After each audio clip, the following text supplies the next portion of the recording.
Okay, welcome everybody. I'm Juan Martinez. I'll be the facilitator for this session.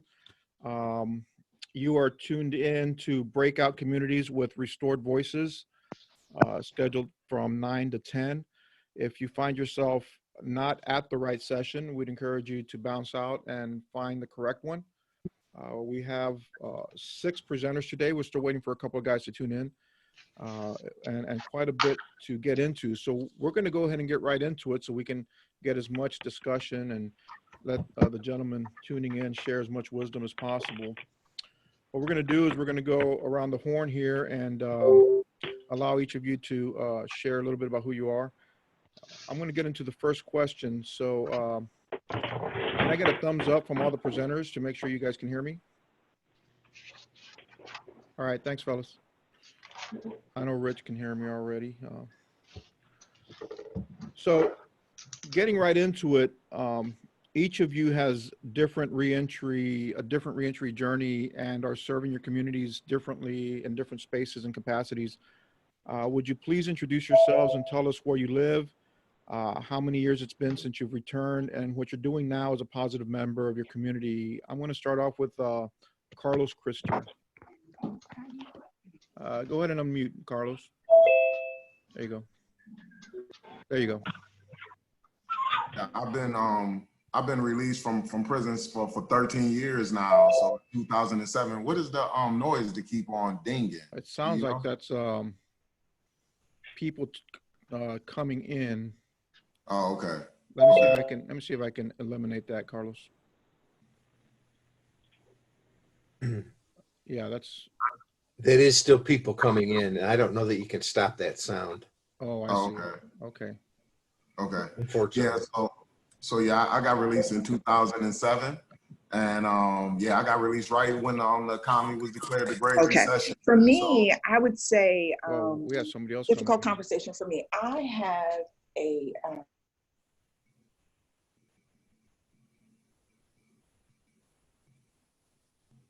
Yeah. So right. So yeah, 2007, I got released right when the economy was declared the Great Recession.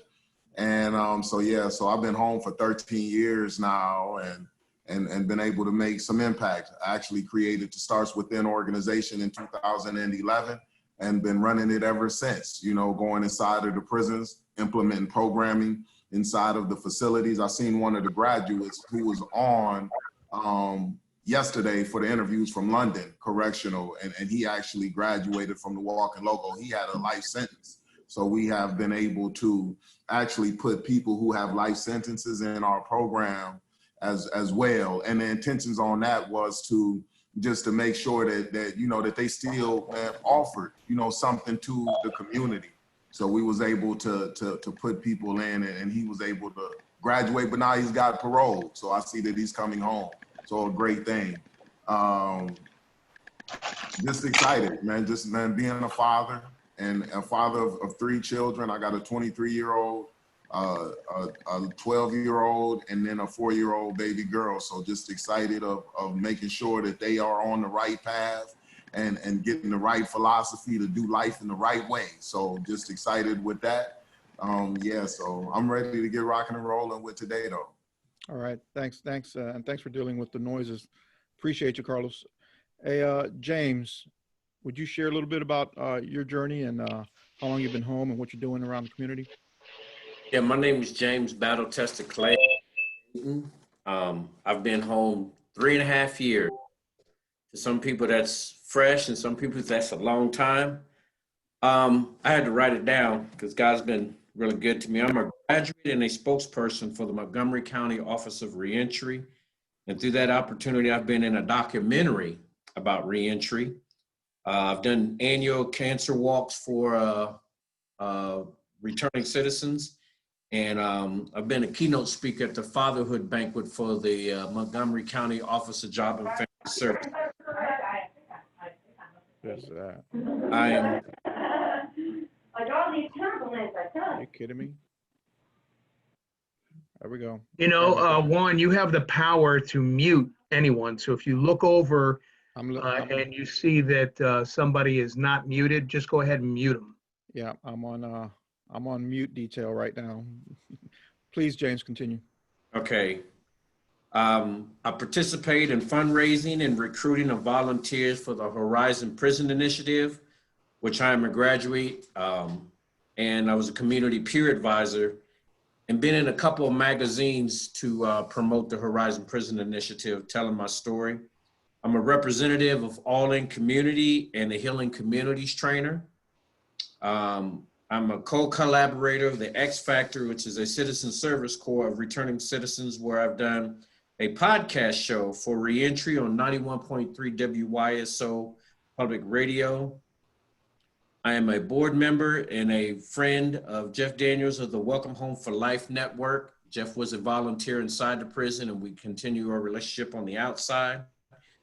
I'm a co-founder of Hope Letters, where we send letters to those inside the prison who still do not have someone to write them. And on top of all that, I'm a co-manager of my brother's ministry band, Minister Leroy Purtle on the band. And all of this was just motivated before I left the prison because of my relationships. You know how when we leave prison, we tell everybody we're gonna write you, but then once you leave, they never write. So I made a commitment to do that. And I wrote 50 letters a week for about 2 months until I couldn't write letters anymore. So through that opportunity of wanting to keep my word, the All In Community and Grace United Methodist Church and Amelia Boomershine, we created Hope Letters. So now that's operating through All In Community throughout many prisons in the state of Ohio. Wow. Great. That's a pretty good resume, brother. Thank you. Richard, would you like to share a little bit about your story? Sure. So I did, can you hear me? Yes, yes. Okay, yeah. So I did 18 years in Ohio, and I've been home since 2011. I'm the Ohio Director of Field Operations for Prison Fellowship, so I oversee the implementation of our academies, which are volunteer-driven 12-month in-prison courses offering incarcerates some of the best character development models in the world. Alpha, Inside Out Dads, conflict resolution, navigating your finances, celebrate recovery. I live in Medina, which is just west of Akron. Again, I was released in July of 2011. Today, I'm a father and a husband. I have a beautiful wife, Deborah, who waited for me for 9 years of my incarceration. And I've got 3 boys ranging from the ages of 2 to 8. I'm 52 years old, so pray for me. I'm tired, man. And I work with several reentry coalitions, and then I'm on the advisory board for One Community Ministries out of Circleville, Ohio, which works with those that are incarcerated. They work to impact Southern Ohio's incarcerate, as well as those citizens returning to our communities. I serve as a council member for Grafton Kairos Prison Ministry, which is an international prison ministry known for its powerful 4-day Christian in-prison weekends and is centered on an introduction to Christianity. I'm also a graduate of that from 2005 at Ross Correctional. I'm on the advisory board for Medina Light Ministries out of Medina, which works with men and women processing through the Medina County Jail and then returning to our local communities. I volunteer and advocate for many well-known ministries such as Jacked Up for Jesus, Bill Glass Behind the Walls, True Freedom Prison Ministry, and Soldiers for Jesus, Pathway Beyond the Walls, Wings International. I'm the lead singer-songwriter of a Christian rock band, Stillwood Drive, which performs at churches and in-prison events locally. And I also work as an independent landscaper. I started a landscaping company some years ago. It's called Shrub Buddy. And I like to fish, I like to hunt, I like to metal detect old farmhouses, and that's me. Wow, busy schedule. And I think we have Troy all the way down in Florida. Troy, how about telling us a little bit about yourself? Okay, my name is Troy Parker. I'm the president and CEO of Innovative Labor and Cleaning. I've been out of prison 5 years. I was served 2 federal prison sentences. One was 30 months and the second one was 10 years. I was released in May of 15. I started innovative labor while I was in the halfway house. And my goal was to hire returning citizens, have a company basically that predominantly hired returning citizens and others that were disadvantaged or overlooked in society. Then as we got started and the company grew, right now we have like 80 employees. We branched in after our second year into personal development, offering on classes such as like financial literacy, goal setting, first and foremost self-image, because we saw a lot of people, their biggest problem was their self-image, coming out with the felon complex, helping people, you know, with social issues, kind of like, you know, getting their licenses back, getting their child support lowered, things like that. I have a 4-year-old, I have 3 children, a 4-year-old, a 25-year-old, and a 27-year-old. I'm married, I live in Cincinnati, Ohio. Thanks, Troy. And I'm Juan Martinez. I served 15 years at the Marion Correctional Institution for drug offenses. Since coming home, I recently landed a position with Kindway. Kindway is an organization that mentors and disciples men before coming home. And that mentor relationship transitions with the men and women coming home. We serve men and women at ORW in Marysville and the Marion Correctional Institution. My job is essentially Director of Development and Communications for Kindway. I also serve at Central College as an audio video tech. And we just started with one of my seminary peer graduates. We graduated Weinbrenner Seminary while in Marion. And we're starting a ministry at Central College for Restored Citizens called Ever-Growing Ministries with my brother Toriano Henry. And our goal there is to have a place for people who have that Christian worship experience in prison and have a continuity of that freedom of being just another guy in that space without the worry that your past is going to come up to haunt you. You know, those of us who experience that inside, we know that it's free, it's liberating. The worst thing about us is already exposed, but when we come home, sometimes the reality of what we've done is not as easy to share as it was on the inside. So we want more of a better transition for men coming home to Columbus who want a worship experience where they're just as free out here as they were in there. So that's what I've been doing lately. Let's get on with the questions, if that's okay with you, and we'll open it up to the panel. And hopefully maybe we can, if you guys have a thought on the question, maybe give me a thumbs up so I can call on you, and we can go from there. The first question is, what's been the hardest thing for you during this pandemic as a restored citizen, right? I mean, this is really essentially a lot of questions are going to be revolving around the pandemic. So as a restored citizen, what has been the hardest thing for you? Anyone?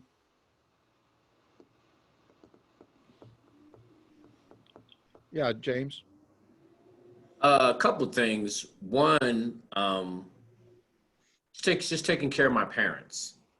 My parents had lived with me. I'm glad they have got their own place now, but when this hit, there were a lot of things that I needed to do for them because they couldn't go out and do it for themselves because of being elderly.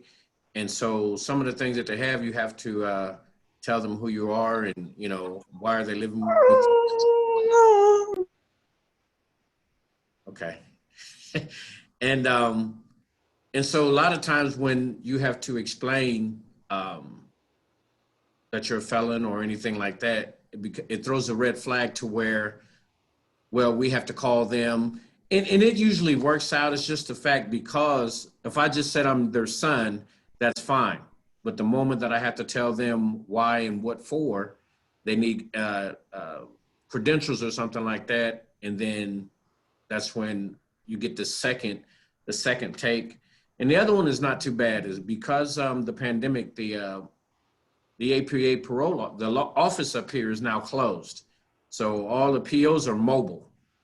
So, you know, the PO would say, I need to meet you here, or I need to meet you there, which I'm grateful to have a good PO. But a lot of times guys would have to get in their cars, go to a spot to meet the PO versus the PO coming to their house because of the pandemic. So, but that's only been my challenges. It's just the scrutiny of when I had to do things for my parents. Yeah, that makes sense. Richard? Yeah, I would say quite simply that the hardest thing for me during the pandemic has been sitting still. There's a proverb that says that the devil tempts all men, but that idle men tempt the devil. And as a returned citizen, I've become a master of the art of distraction, keeping myself distracted with good things. I think that one of the biggest problems with the pandemic is going to be not just those that have passed on and we pray for them and think of them, but it's going to be the tragic result of relapses, of unemployment, of people that go back to the needle. There's so many people that were relying on sobriety meetings like Celebrate Recovery and like Alcoholics Anonymous, that they're not able to get what they were getting, the medicine that they need. And so there's going to be a lot of tragedy on the side based on that idleness. We're sitting still and just waiting to be able to get back to what we do best. And for me, that's the biggest thing, sitting still. I can relate to that. Anyone else? Carlos or Troy? Yeah, I think that the greatest challenge for me during the pandemic is really like getting into the conversations and talking about how difficult it's been or the problems. That's the most difficult thing for me, because I want to be always solution focused and thinking about ways that we can go forward. But during the pandemic, everybody is talking about how bad it is. And that's been and I got to keep myself motivated. I got to keep myself inspired to continue to produce, because it's work to be done, and utilize this time to be able to become who we need to be. So just continuing to work on myself and stay up, and when it's like, it's bad in people's eyes, but just staying encouraged, and just saying that, you know what, it's work to be done. So I guess the greatest challenge has been that. It's just, because everywhere we go, we're going to be talking about the pandemic. We're going to talk about, the politics. We're going to talk about, race relations and things like that. It's always like heavy talks, and that's been like the greatest issue. I like to be talking about, how we going to raise our children, where we taking our children to, and things like that. And or what we got going on that's going to be opening doors for people down the line. But that's been the greatest challenge for me, is just, making sure that I keep my mind in the place that it needs to be so it can be productive. Because if I look at all of the bad, then guess what, man? I'm going to be depressed. I'm going to be discouraged, and I'm not going to be productive. So that's been the greatest challenge for me. I feel that. Troy? Yeah, I would agree with Carlos. That's one of the things. We have a little morning meeting now. We have to, due to the pandemic, we meet outside, because usually all the workers come to the office because of transportation, and we have vans that take them out. And keeping people upbeat, with the politics and, the pandemic, because people have lost loved ones. I agree with Carlos. It's just, keeping things on a positive note. More solution based instead of, I can't do this, or now due to the pandemic, we can't do that. A lot of our employees didn't have Wi-Fi, so we helped a lot of our employees get to Wi-Fi so their kids could, do the at-home learning, but being more solution based instead of just problem. But then we, have a meeting and kind of like a get up session and to talk about positive things, what's going on positive in each other's lives. And, we try to do more like lunches, like take the employees lunches and keep everybody's, morale up. Yeah, no, I'm with you guys. Staying focused and staying positive is tough. I'm a development guy, so my job is to run around and stay in touch with all the people who are supporting our ministry and want to get involved with our ministry, and not being able to meet with them regularly as we used to is difficult. But I think what we're learning in our ministry, and you guys are probably attest to this, it's I think it's easy for us to stay encouraged if we change the idea of success right at this time. Things are difficult. They're always going to be difficult. We're always going to find things to be difficult. For us, we count success in doing what we're supposed to be doing and let the chips fall where they may, right? I like what Carlos said, solution oriented. I see a lot of guys here, and it seems like you guys are just looking for ways to solve problems instead of sitting back and letting them solve themselves. So for me, it's been tough to stay focused. It's been tough to stay encouraged, but we're finding our encouragement lately in not the results, but in that we continue doing the work that needs to be done. There's plenty of it to go around, and we're gonna take pride in our work and be encouraged that success isn't just continuing to do that. Let's get to the next question. What do we need to know about the vulnerability of men returning during this time? A couple of you talked about this already. If there's anything you want to add to what you've already said, what do we need to know about the vulnerability of men returning during this time? What's uniquely difficult for the men coming home during the pandemic? Yeah, James. Listening to everybody's time and how long they've been out, I guess I'm still the baby in this thing, but it's fresh. And what I want to talk about is shame. Being able to be vulnerable, there's a lot of shame that comes with that. And when you're trying to find a job, or when you're trying to get a place to stay, or any of the things that require necessity, that you have to put yourself out there in order to get stable. And I just want everybody that's listening to know that it is very important to have a strong support group. And it doesn't have to always be your family. We can sometimes put too much pressure on our families, and then you have to be vulnerable to keep asking your family for rides or for food or whatever you may need. I've been fortunate enough to have a strong support group, not just from my family, but from the United Methodist Church, and not just from the United Methodist Church, but strong community leaders like these other men in here. And when someone walks with you to go do these things, it makes it a whole lot easier. So I'm just encouraging those of you that are serving, those returning citizens, when you first get out, and I still got some residue because I'm still on post-release control. So you still have to man up and speak up. And sometimes that's not easy.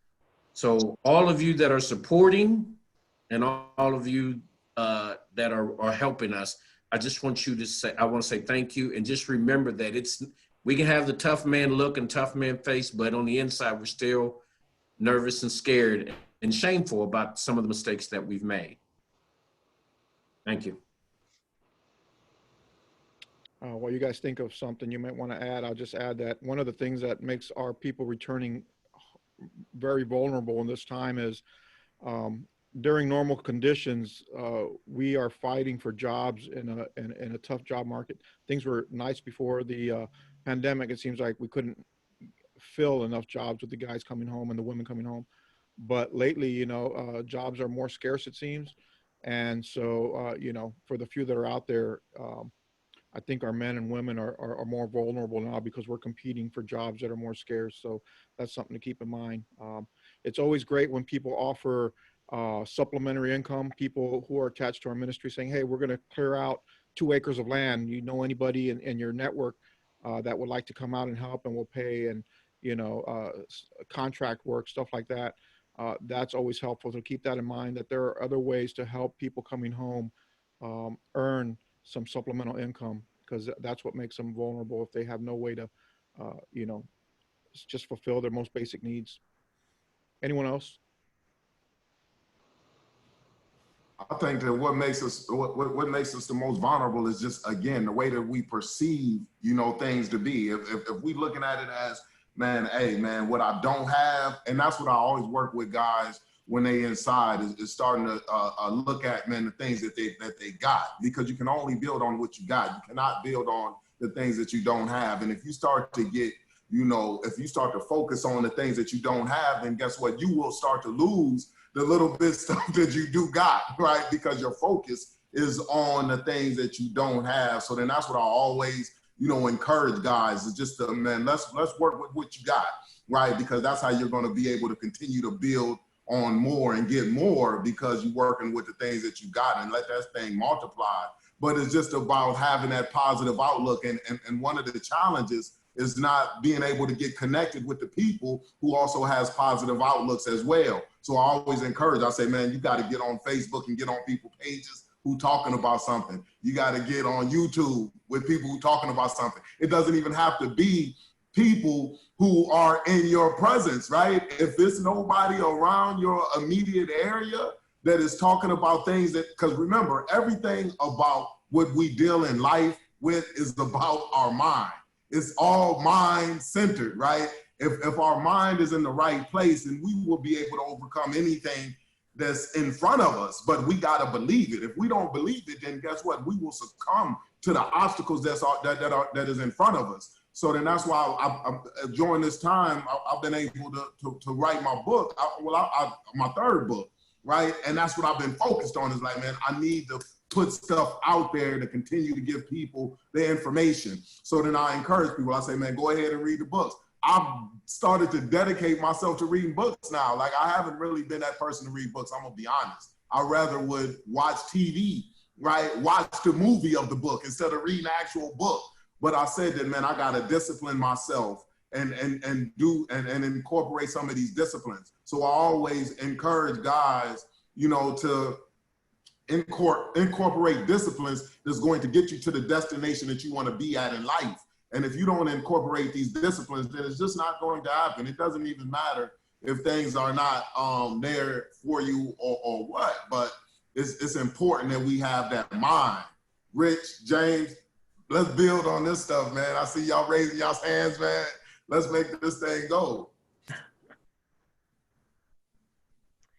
I would just piggyback off the perception that you mentioned. I think that's very important. I think all cases are unique and all have some things in common when we talk about returning citizens.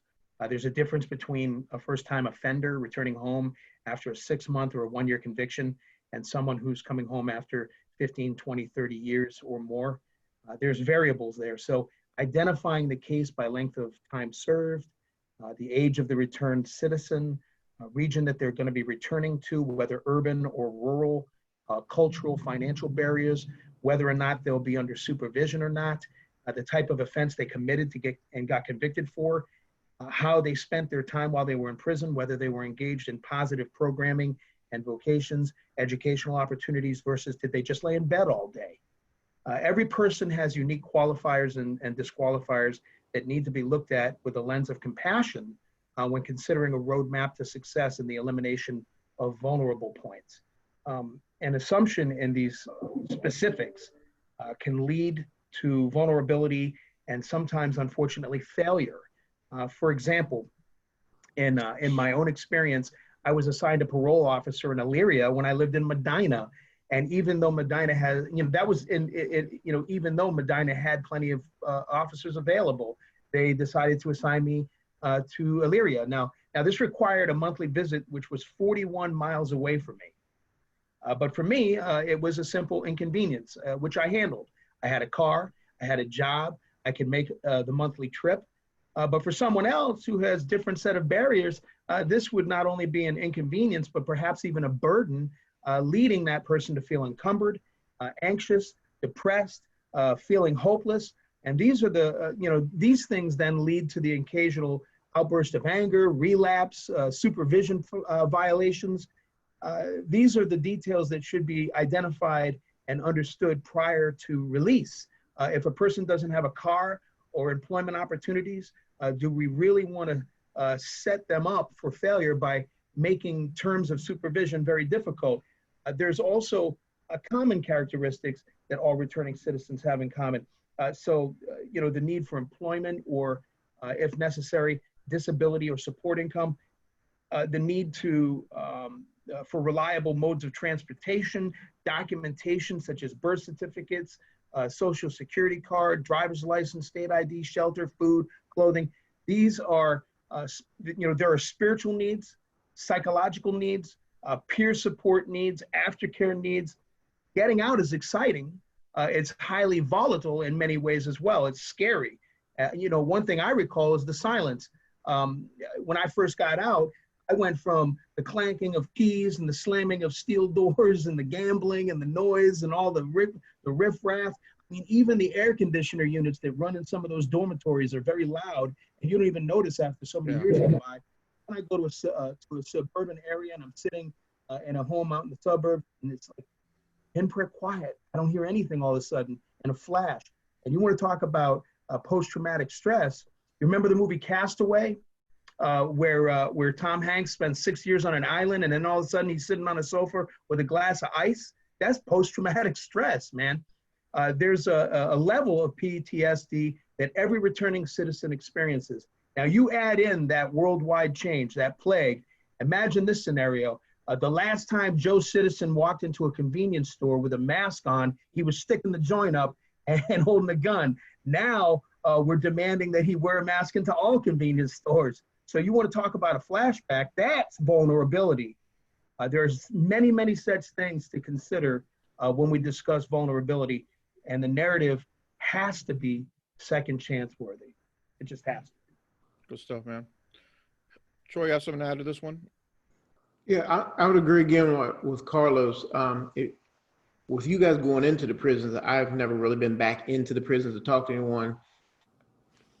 I mean, letting people know, I mean, to use your time wisely, read, like Carlos mentioned. I mean, I read most of the time I was in prison, whether self-help book, economic books, whatnot. Even now, every day I'll read a chapter of a book maybe for a month. But the effects of what they go through, like Richard talked about, will be different. But one thing everyone has in common is their mind. And you're projecting out what you're going to experience. All this stuff about, I mean, when I came out, I went to the halfway house. They said, get a job. I never intended to get a job. I took the $500 I had, I got incorporated, I made some business cards, and I pretended like I worked at a janitor supply company. And I started passing cards out. I had no car, nothing. I got my first job, and I went and got some employees from the Urban League. Once then, I had to figure out how I'm going to pay them because I didn't have any money. So then I had to think a while. Most people would have gave up or never would have started. Then I went to the customer and said, hey, if I give you a 2% discount, will you pay me every week? And they said they agreed. And then I just kept rolling from there. Then I met a lady in aftercare, and she was in another halfway house. And cause I had too many employees. Now I had went from 4 employees to like 10 or 15, and I couldn't get them to the jobs. And she would come out of her halfway house, move them in a van that I got, and then we'd get them back and forth to job. And I say all this to say this: there are many obstacles out here. There's going to be challenges. Life's not easy, and it's not meant to be. If you make a plan before you come out of that prison and execute that plan, are there going to be obstacles? Yes, there are. But if you stick with it, you can succeed. But you have to see that plan working before you ever walk out that gate. I saw my company when I was in prison. I didn't have 80 employees just now. I had the 80 employees, the $2 million back then. Just like when I didn't get the PPP loan, I didn't stop. I reached out to Senator Portman. Senator Portman wrote a letter. He's talked about me 2 times on the Senate floor. Anything is possible if you believe it up here. If you come out with that felon talk, I'm a felon, I'm black. There's racism out here. There's systemic racism. Systemic racism has been around forever. And I mean, you can get you have to work around it. If you want to put in the effort and work around it, you can get around it. And you know, everyone's talking about this, everyone's marching, everyone's doing that. Go ahead, do the marching. My thing is work on it mentally, and you'll move it out of your way faster than you do physically. It's kind of like trying to change an image in a mirror. You got if you wipe the mirror, you're not going to change the image in it. You got to change what's reflecting the image, and that's your mind. Good stuff, man. Good stuff, brother. I could just hug you through the computer right now. I'm telling you, man, that's crazy, man. I can just hug you like through the computer, man. Because that's that talk that we need to have, man, because it's just so important that we really pay attention to that. And mind you, man, I came home in 2007. I did 10 years. My whole entire 20s was spent inside of prison, man. I had attempted murder, possession of drugs, drug trafficking, possession of firearms. So then they looked at me as a dangerous guy. And I came home right when it was the Great Recession, right before we went into the Great Recession. But I kid you not, when I got released out of prison, man, I was so excited. It wasn't no heart beating. It was like, let's get to work. I know people were saying, man, you know what, don't look back, because if you look back, man, you going back. I didn't have that thought because I did the work when I was incarcerated. So then that's why I always tell people now to utilize your time while you are incarcerated so you can become who you need to be. And why that is so important, because when you get released from prison, you don't want to still be struggling on the type of philosophy that you're going to go forward with, right? Yeah. See, so I had to literally abandon that philosophy that says that, man, you know what, you're going to sell dope and get to the Bahamas. You're going to sell dope and make it to the Cayman Islands. I had to abandon that philosophy to say, man, the way that you resolve conflict is by, man, gunning people down. The way that you resolve conflict is by punching people in the face. I had to abandon that philosophy. And when I got released in 2007, that philosophy had been abandoned. So now, once I came home, I just had to adjust to all of it was just the little technical things, just to function in society. Understanding the cell phone. You can learn how to understand the cell phone in 2 days, right? So it doesn't take that long to understand, man, that, okay, well, hey, I don't have to flush the toilet now because the toilet flushes itself. These are all minor things. The major thing that must be addressed is how you are going to go at life, what philosophy that you are going to have. And that's where people struggle so much when they're trying to transition back into society, is that they don't really have the philosophy that's going to get them in their best place. The philosophy that they have and they carrying around is a philosophy that's a liability to them achieving what they want to achieve. And that's what has to be addressed, right? So that's the major struggle, is that philosophy. It's not, understanding, man, how, society works, because that's just, I mean, as far as society, it's just about, man, just understanding the technology. You can understand the technology. You can find that stuff out, especially with Google now. You can learn about anything. Yeah. So, yeah, that's one of the things. But yeah, I mean, I remember, man, 2007, man, I was just so excited. And again, I was getting denied jobs after jobs after jobs. I remember, and I just kept on saying, man, you know what, the next one is going to be a yes. So I got all of my no's out the way, and now the next one is going to be a yes. So I was just excited, and that's how the next one ended up being a yes. I remember that I wasn't able to get housing in Lakewood. I wanted to go to get housing in Lakewood, but they said, hey, after I got out of the halfway house, I did 6 months in the halfway house. I saved up my money, and I said, man, you know what? I want to get my own place. I don't want to unlock doors in somebody else's place. I don't want to stay with my father and stuff like that. I want to stay in my own place. I had saved up my money in a halfway house, and I had $3,500 left. And I said, man, I'm going to go ahead and put, man, my first month's rent and my security deposit. I'm going to use that to do that. And I recall that I was trying to go to Lakewood because I didn't want to stay by the projects in Cleveland, because I thought that was just going to be, too risky, right? So I said, man, I want to stay in Lakewood, and I remember that the landlords in Lakewood said, no way, you got a felony. We are not going to rent to you. So I ended up having to stay in off of 30th and Carnegie in Cleveland, because they accepted me.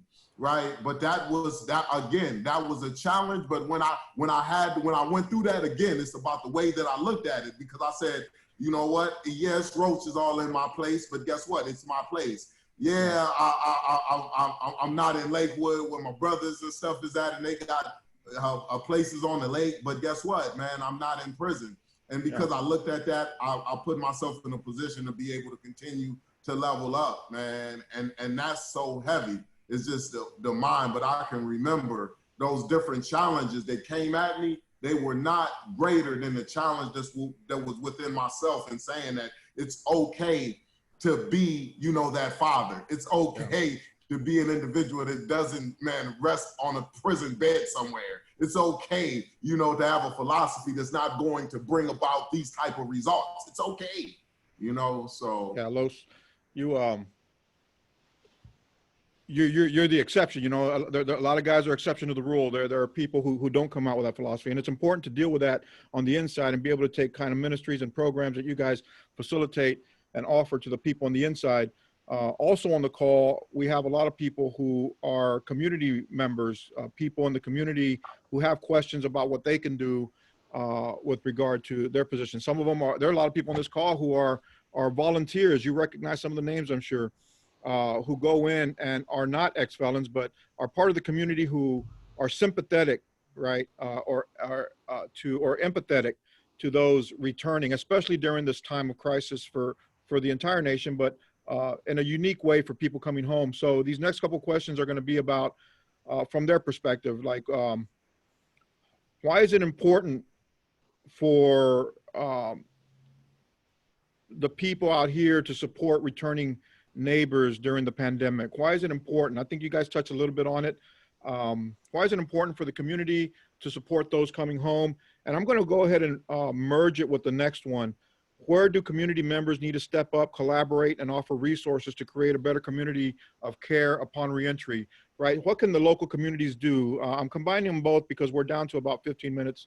And so what can the local community, people out here, what can they do to step up to help those coming home? Richard, I'll start with you.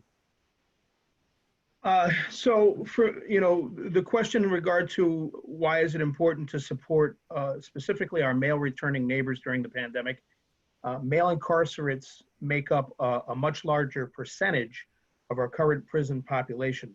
Now, of course, this doesn't mean that they're more or less valuable than our female counterparts, but it's interesting to note that since 1976, when the Supreme Court lifted the moratorium on capital punishment in Gregg versus Georgia, since then, 16 women have been executed in the United States. 1,508 men have been executed. That's less than 1.05% of the 1,524 executions performed in the United States since 1976. I'd say that there's definitely something different represented here in the sexes. For instance, if we say that a person was arrested for prostitution, our minds generally go to thoughts like, gee, I wonder who she was. We never consider that men can be prostitutes. We just live in the reality that it's much less common for men to be prostitutes, even though that may not even be so.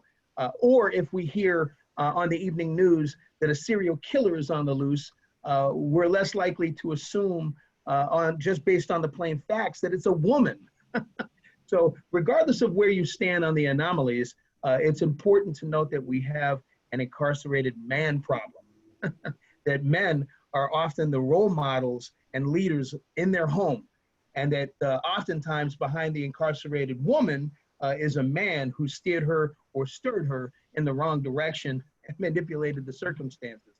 That many children are without a father is an underpinning of our need to re-engage the male population, and it's important to engage the male population. Now, as to the other question, where do community members need to step up and collaborate and offer resources to create a better continuum of care upon reentry?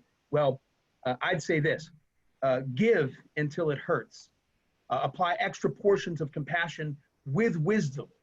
That, you don't just give blindly, but you give with wisdom.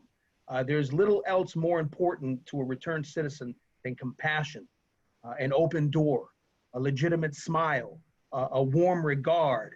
Try remembering his transgressions are behind him or her. His debt or her debt was fully paid, and now it's time to move forward from here. Expect trials, expect difficulties, expect the occasional slip up and fall down. But remember that we're here to serve. Where do community members need to step up, collaborate, and offer resources to create a better continuum of care upon reentry? I'll tell you where. Everywhere. That's where. Everywhere. Yeah, thanks. James, I know you've been wanting to get in here. Real quick, there's some, just to collaborate all that together with what he's saying, there's some people on this path that's watching, Jody Davis, Madeline Trishelle, Jeff Daniels, who have helped me and worked with me from the inside out. So I'm gonna say, and first of all, being a man, people are less likely to help a man. They'll help a woman before they help a man, because men are scary just because you have that felony or because you have these things. So Life Builders is a program that goes inside and walks with the guys from 2 years for 1 year, all the way through till right before they get out and when they get out. So we need more programs, which means we probably don't need more programs. We probably need more volunteers. and I know Jeff is probably smiling from ear to ear right now. We need volunteers. You can't pay everybody, and there's not a lot of funding for people to go inside these prisons and prep and prepare men to come home to do what the things that they need to do. Madeline and Jody have created programs inside, and you can look at the difference between a person who's taken a program inside that has prepared them for release. The best way to help is to provide more volunteers, to provide more programs. So we do the inside outside thing. So once the guy steps outside the gate, like my other brothers here, our minds are already prepared for the obstacles. Our minds are already prepared. We are much more educated that we were leaving prison than we were going in. Instead of being housed, these programs help get us prepared. We need more volunteers. And then when we come home, we need more housing. During this pandemic time, it's hard to find places for people to lay their heads because they don't want to go home to their families. Yeah. Housing, volunteers. That's where we step up. That's how we collaborate. And let's not work separate. We need more stages like this. We need more events like this so that we can all share our information so we can work with one another and help one another. We need a lot more platforms like this. Platforms, volunteers, programming. Thank you. Absolutely. Thanks, James. Troy, I know you want to get in. Okay. What I would like to share is this. I mean, we probably dealt with over 500 employees over the last 5 years. And most of them, 90% are returning citizens. I agree with Richard, you have to have compassion, but I think you also have to have a lot of, we'll just call it tough love. A lot of people come out of incarceration with thinking they're owed something or they need a lot of help. And most of the guys I have seen, their case managers or their probation officer can't do anything with them because they're trying to coddle them too much. In other words, cut all the hand holding out. Most men that come out and they act like they can't get anything done, it's bull. Because I remember being in the halfway house, and when I got out, my drive was to get my business going. I didn't fool with trying to find a woman, none of that. 99% of the guys at the halfway house, what they did first is this: they got a smartphone, they got it snuck in. Next, they got on Tinder, Black People Meet, all the websites. Now, then they would start their sales. They would go through and pick the women. Then they do their marketing and they type their little, I'm this and this person, da da da da. Then they get all dressed up. They stay on the phone all day. What I'm trying to say is this: share this.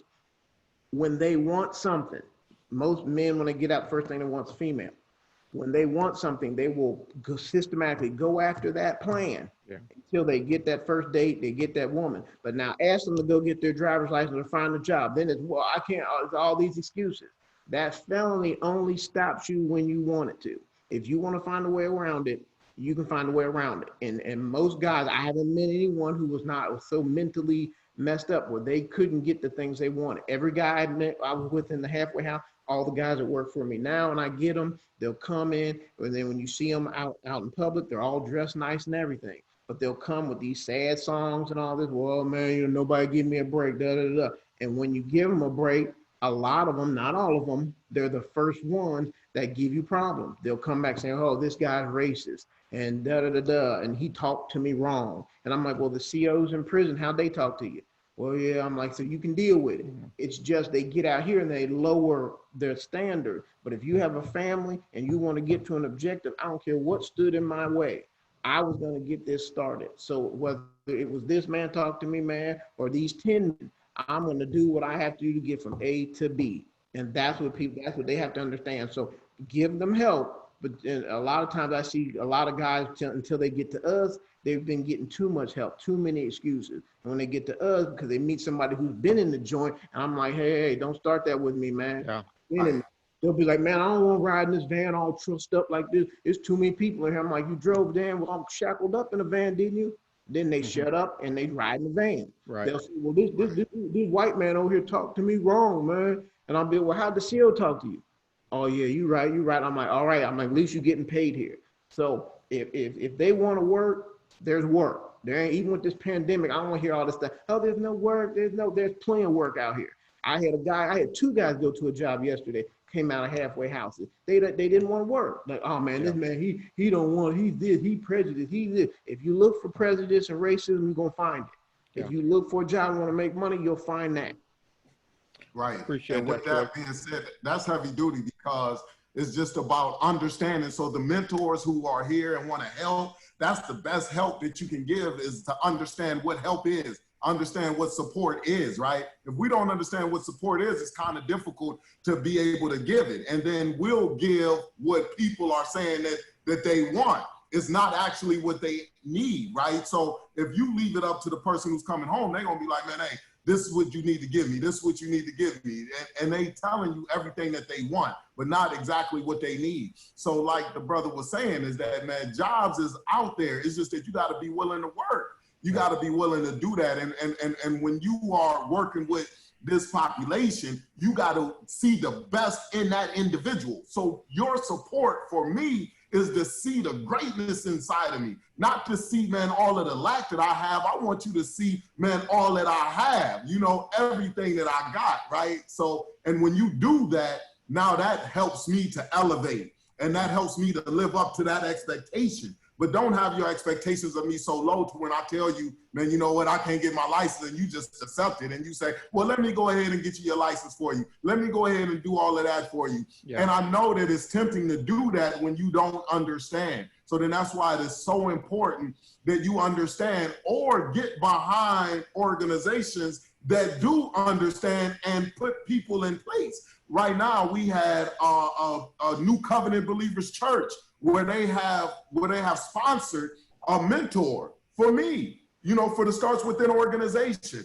So now what we are doing is that the people who graduate from the classes, we say, okay, well, you coming home now you transitioning back into society. You done been able to figure it out, but you are still working. What we are going to do is we are going to get funding from the church so we can put you in place to go back in like I was going in and working with you. Now we need you to work with other brothers too as well, but guess what? You're gonna get paid to do it. And that's a game changer, right? So yeah. This is how, you know, people, the churches and things can help, is by help funding organizations to be able to put the people in place who can come in contact with that mentality that needs to be, you know, addressed, yeah. You know, and the best person to address it is the people who have actually walked in those shoes. You know, we don't have to, you know, do everything, right? Yeah. We don't have to do everything. Sometimes we put people in place who can also do it effectively. I know me, myself,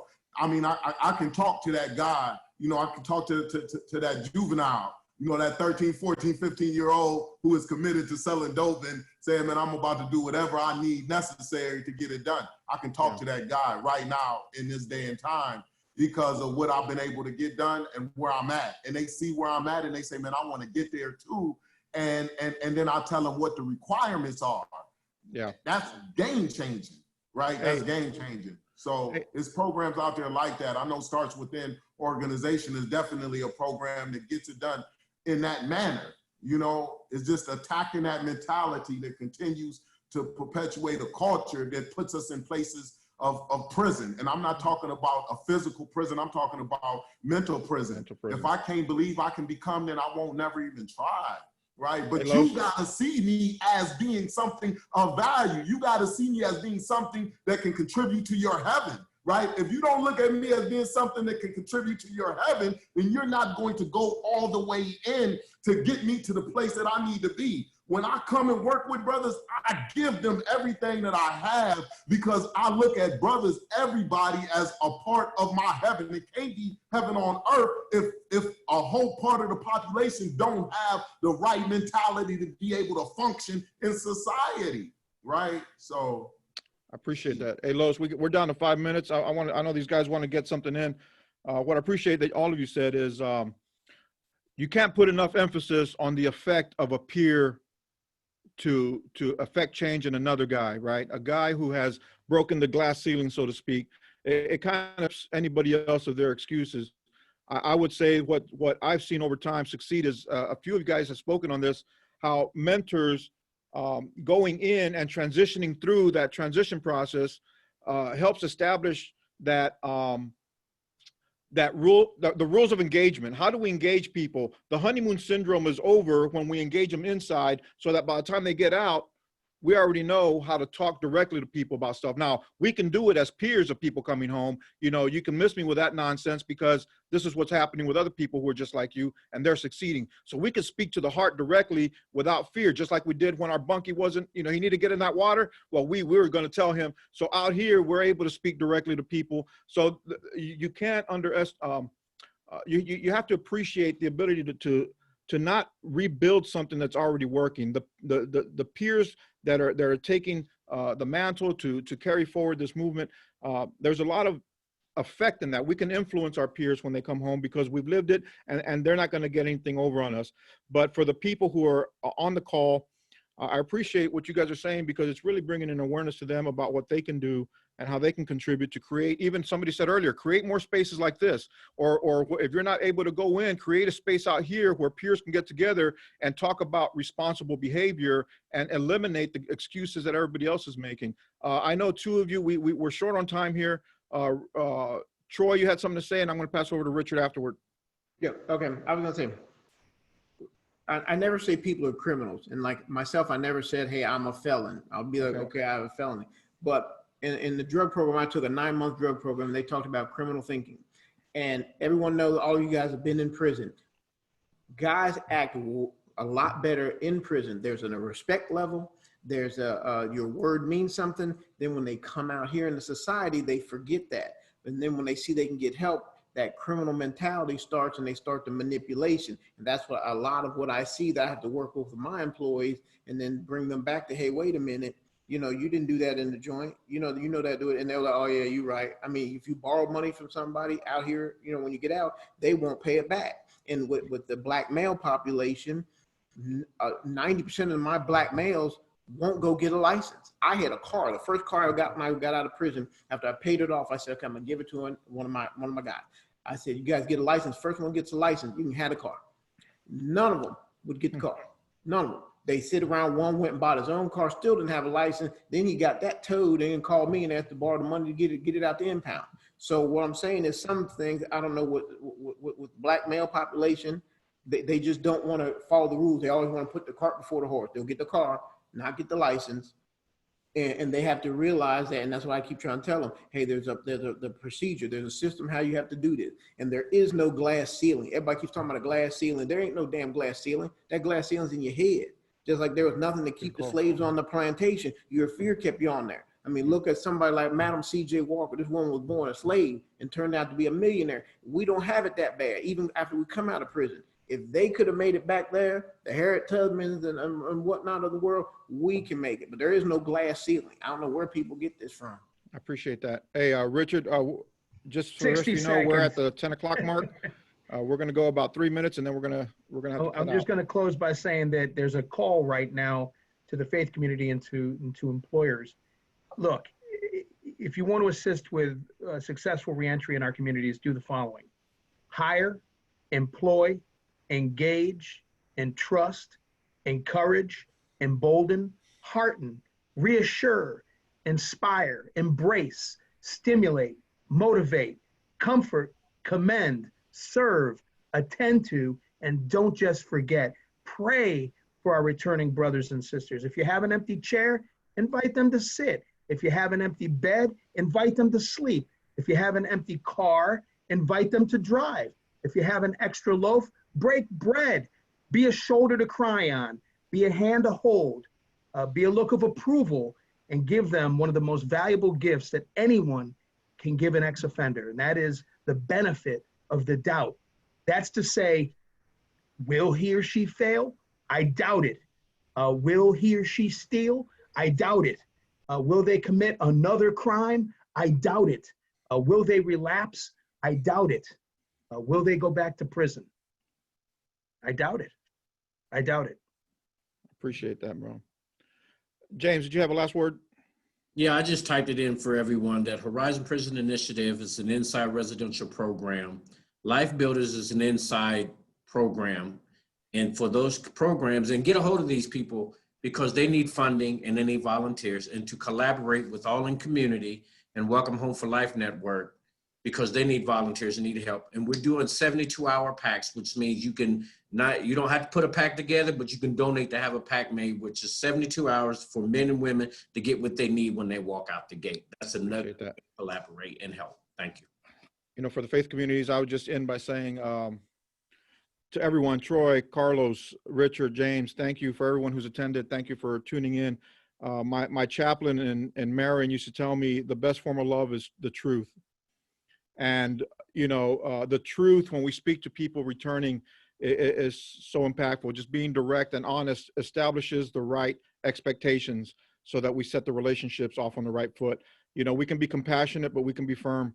That's the way we lived on the inside. You know, we show each other compassion, but we're firm. And, you know, too much compassion can then put people in a position where they can be walked all over. Somebody else said it earlier, you set the rules of engagement, you set the tone, and, you know, people who are given a chance usually live up to it. And the last thing I'll say is, you know, we're probably more at risk by those who have not been caught than by those who are returning.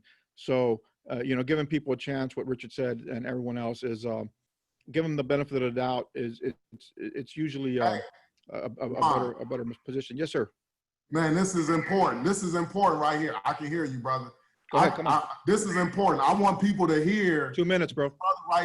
This brother right here, he just called, right? He's in Delaware County Jail right now. And I just want the faith-based community to just hear this brother. He's been able to like read the books and the importance of the books.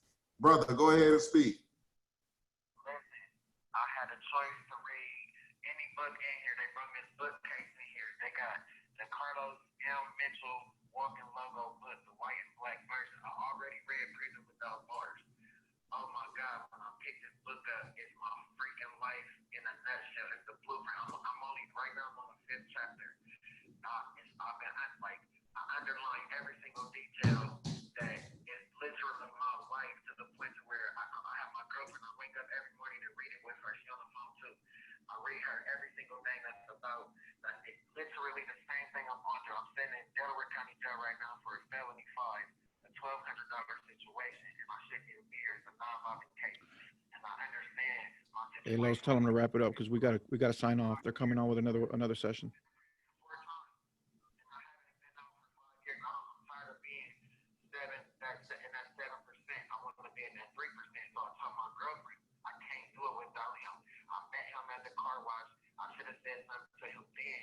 Maybe my pride or something was in the way, but I can't do it without you. This book is a blueprint. I just was telling her that I could pick up a Bible and I could read it, but I can't relate to the Bible. This is my Bible. This Carlos M. Mitchell book, Walking Logo. This is my Bible. I can read this, and my head is so clear.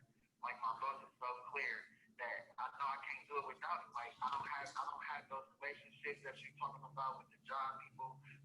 Listen, I read. Yeah, hey, Lowe's, I gotta cut this off. All of the temptations about the All right. all of that stuff. That's my life. Hey, brother in Delaware, we appreciate you. Check this out. They got us set up for another session coming on after ours. I'm sorry we couldn't get more of him. We love you guys. Thanks for tuning in. I hope it was insightful. I appreciate all you guys participating. It's 10:05. That's my limit. We went over 5, but they got to prepare for another session. So I'm going to turn it over to Joe so he can get ready for that. We love you guys. Thanks for tuning in. We need more of this.